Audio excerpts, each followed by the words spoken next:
Hello Nerfers, I'm Jay. I've got a haircut, a shave, and a package. So I just cut it open, and it is what I thought it was. The Nerf Elite Strongarm. It was supposed to come tomorrow, but it came today. So I'm very excited. I'm going to go ahead and take this apart. I'm in the process of putting together my roommate's long shot, the Tiger, but I figured I might as well do this right now because I couldn't wait, because I'm excited. So let's open this up. I need to sharpen my knife. And it's not held together with twist ties anymore. It's held together with this fiber, whatever it is. And it is noticeably longer right out of the box. It is longer than the Maverick. I know this is the Elite Maverick revamp, and it looks really cool. Right, like just sitting in the box, just looks awesome. So I got it out. Set it aside for a minute.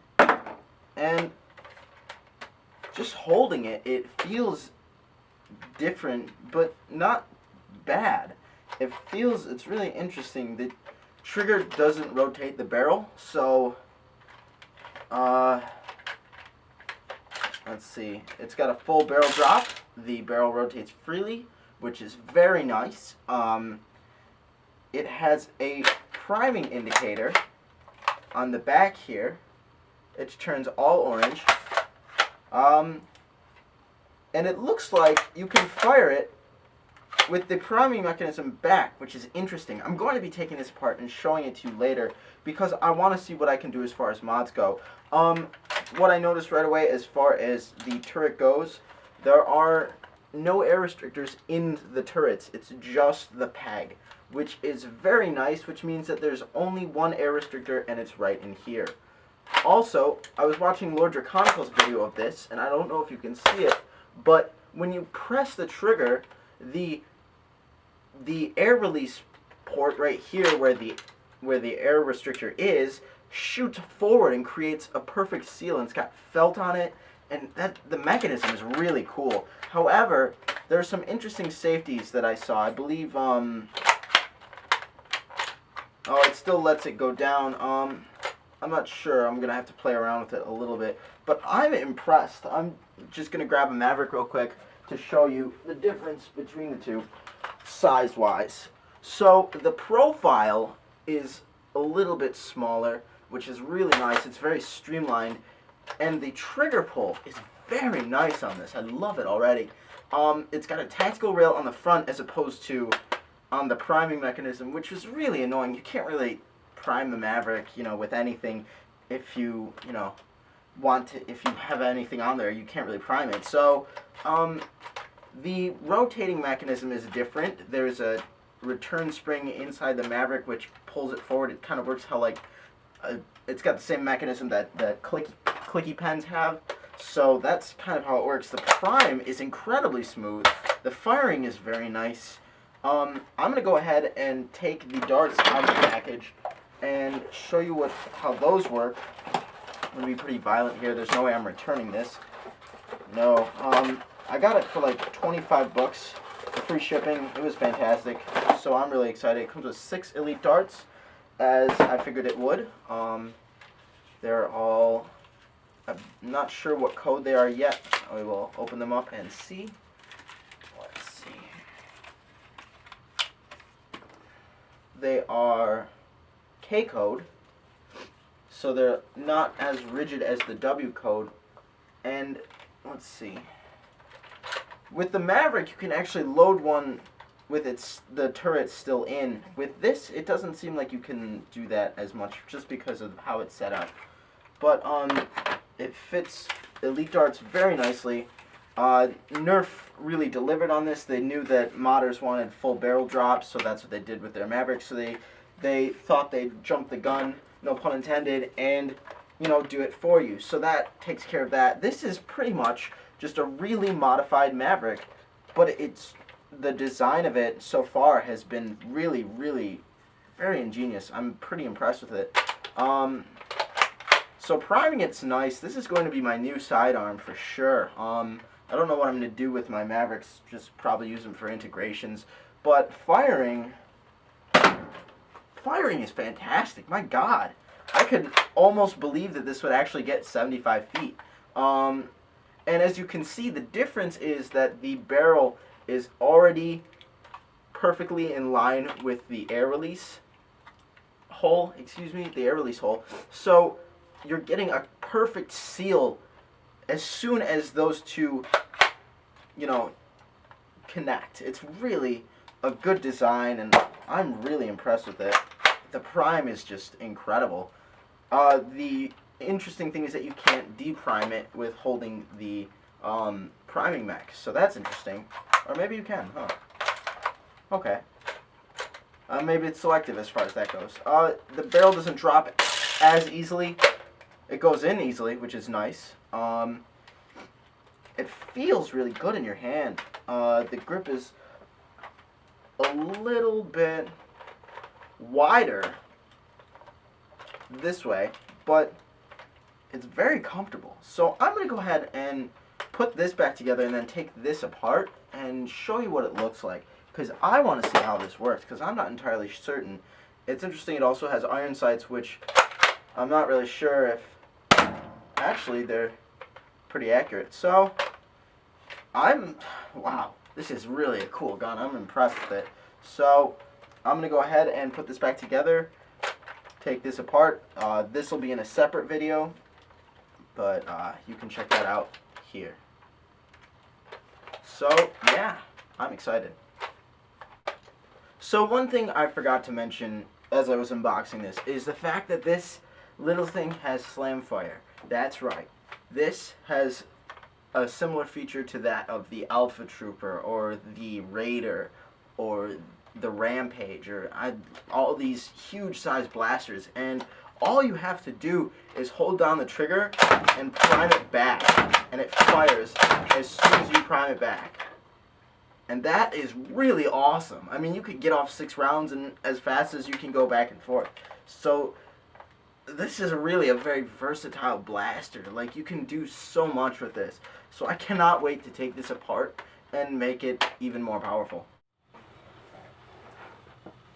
So here's your first look at the internals, and there is a lot going on in this gun. The turret comes apart like this, and I'm debating whether or not I should remove the stops on this and make it drop completely. I kind of want to, but I'm afraid that it'll over time damage the under part of the gun, which it does on the Maverick too. That's one of the downsides of the full barrel drop modification. I haven't really figured out a mod to fix that yet, so that's on my list of things to do, because the full barrel drop is really nice.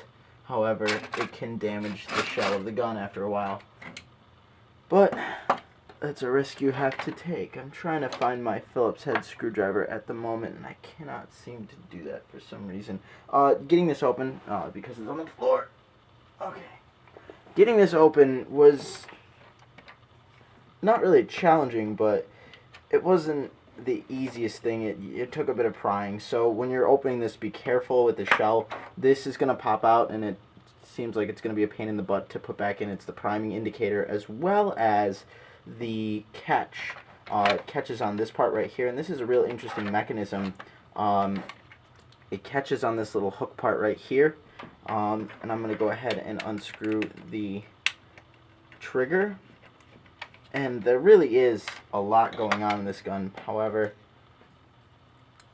it works a lot better. So here is a safety of some sort. This is the safety that actually stops you from either priming it. You can forcefully prime it with the barrel out, but it stops you from priming it or firing it, I believe. I'm not entirely certain. This thing is kind of a pain in the butt. I'll just put it in like that for now. Yeah, it appears that this part right here doesn't allow you to prime it fully without a fair bit of force. So that's annoying. I'm going to be removing that part if I can. And it looks as though this entire part here just lifts right out of the gun. And you're left with an empty shell, and this is pretty much the entire firing mechanism right here, which is pretty interesting. So let's see if we can't jimmy this loose or something, because we don't need this, I don't think. Watch me get proven wrong. Some of the elite blasters don't really have the best capabilities as far as modifying goes. And if you'll see right here, it's got a very nice brace area for the spring, which is very good. So let's see if we can't remove this all. Wow, this plunger seems very interesting. It's an interesting design, and it looks... Huh. Okay, so it's got a plunger head that looks kind of like the Retaliator plunger head almost, although it's pretty thick. The Retaliator plunger head is actually kind of flimsy. Mine cracked along this part right here. The O-ring is very thick.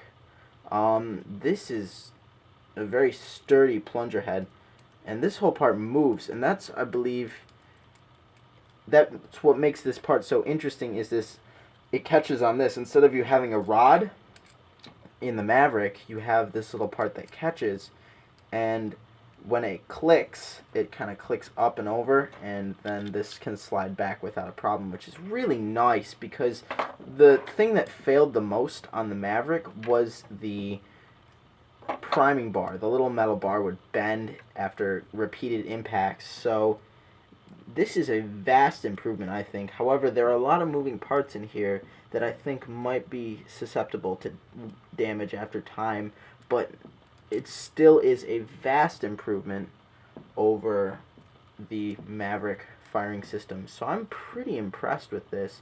I'm trying to think. I don't have another spring on me.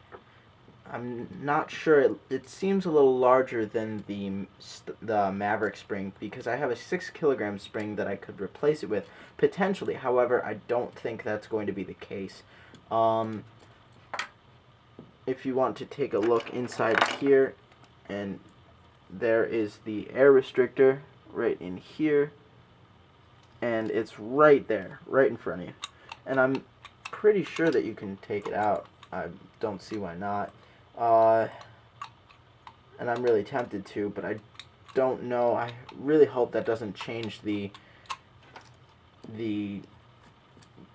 firing of the gun, because I don't. This is the only one I have, so I'm really hesitant to do anything to it for the most part. But okay, so this is the rotating mechanism here, and it must only rotate, because it rotates when after you fire. So okay, so it catches on this bottom part here, and it pulls that back, and then it brings it forward, and that rotates the barrel. So that is very interesting. There are definitely a lot of weird angles on this plunger tube. I'm gonna go ahead and remove this off camera, because I don't really need it. I dislike it, and I think that is the only safety that there is on this gun for the most part. I think I believe that's all there is. So I'm gonna go ahead and remove this, and I'm debating if I should remove the air restrictor or not. I'm going to think about it, but I believe that I shall. I'm not entirely certain yet.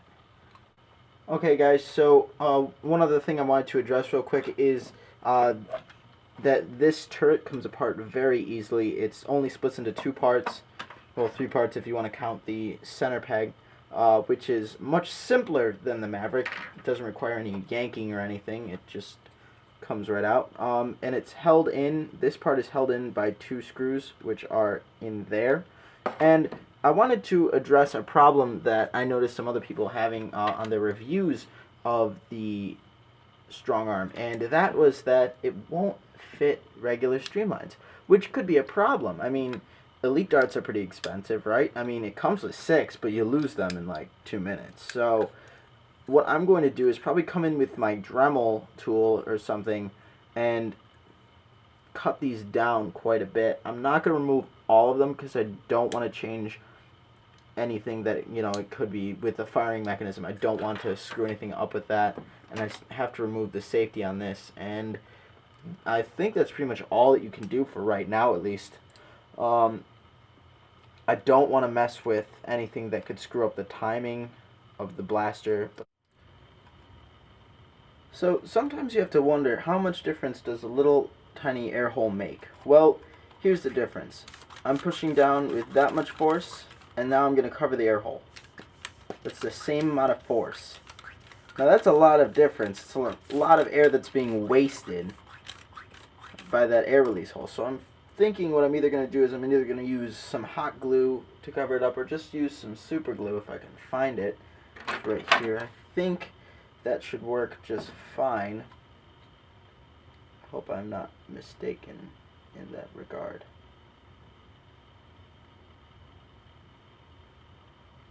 Just cover the hole and let that set. Sets in a little while, so that should be alright, I hope. So this took a little bit of wiggling to get it out. It's in there very snugly, as well as the rod that is over here. That took a little bit of jimmying, but for the most part, it wasn't too bad. The other thing I'd like to mention is that the return spring is on a completely different side, and it hooks in over here, I believe. So that's interesting, which I like. I like it a lot. I love the setup of this blaster. This is by far my new favorite blaster. I love this thing. It's going to be my secondary now for sure, without a doubt. And I believe, I don't know, I'm still trying to figure out the best way to do this with the air restrictor. I don't want to go in there with a drill. I really don't. I'm thinking that might be my only option, though. There are 4 support strut things that are holding up the back of the air restrictor, and those need to go. So I'm going to let the glue set and go about punching that part out. I think, yeah, I'm probably either going to have to use the drill or a flathead screwdriver. I'll figure it out and show you guys after it's done, alright? So one last thing I just found out is this piece is a pain in the butt to get on and stay on, and they have this little hole here, and I didn't understand why until just a minute ago. You can thread the spring through there. It fits perfectly, and you just push it up and in, and it's good to go. So that makes things a lot easier for in the future, because this trigger catch is definitely different than any other trigger catch I've seen. But it looks very reliable, and it's just kind of weird at first to get used to. But so I'm going to go ahead and put this back together, and everything will be golden. So yeah, I'm still debating the full barrel drop. I think that I will sooner or later. Probably not right now. I don't want to damage the body of the blaster at all, but yeah, I love this blaster. It's my new favorite, I think, without a doubt.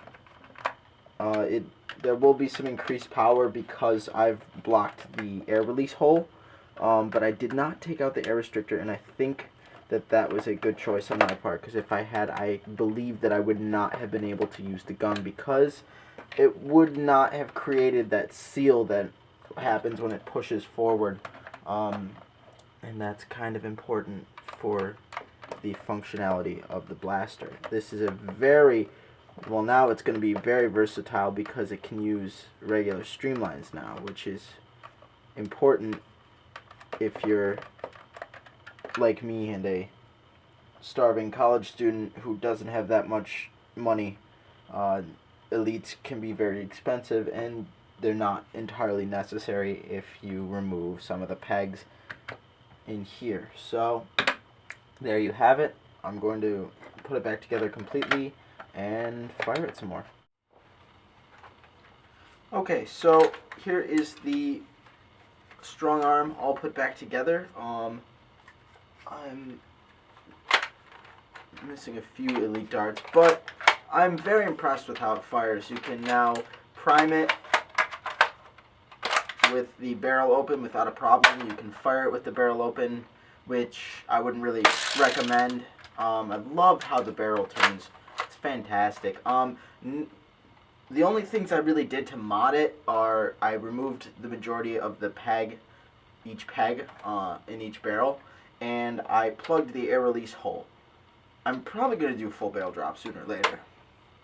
I think so. And all really that you have to do is right in here on each side.